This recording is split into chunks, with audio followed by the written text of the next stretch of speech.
Et nous retrouvons le président de la commission de la CEDEAO qui était à Gao. Il a visité les troupes sur place du Serval à l'aéroport, à la MISMA, en passant par le poste de commandement de l'armée malienne. Le constat est le même, la ville de Gao est sécurisée, mais les risques résiduels sont à combattre. Daouda Zoumana Traoré. Les efforts déployés par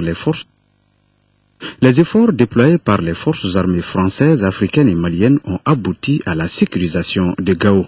Ce résultat collégial ne pouvait qu'être salué et encouragé par la CEDEAO. Je suis venu ici aujourd'hui transmettre les salutations et les félicitations de la CEDEAO à tous ces voyants soldats déployés sur le terrain et saluer les performances de toutes les troupes et particulièrement de la MISMA, qui, malgré les moyens limités de nos États, a su, en moins de 3 mois, déployer sur le terrain plus de 6200 hommes, soit près de 80% des effectifs prévus. Et nous avons bon espoir que d'ici la fin de ce mois, tous les effectifs seront en place. La sécurité à Gao, nous pouvons dire qu'elle s'améliore progressivement et de façon sûre, mais lentement. À Gao, ça fait longtemps déjà qu'on n'entend pas parler d'action de groupes armés et cela est dû particulièrement, je le dis et je le répète, à l'implication directe de la population auprès des forces qui sont sur le terrain ici pour leur propre sécurité. Les forces armées veulent aller main dans la main pour la concrétisation de la victoire finale.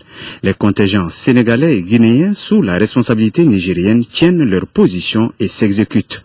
Excellente coopération entre le Sénégal et la population de Gao, dans la mesure où eux-mêmes, c'est eux qui viennent pour nettoyer les locaux, c'est eux qui amènent des dons, ils participent à leur manière, soit par le renseignement, soit par les dons.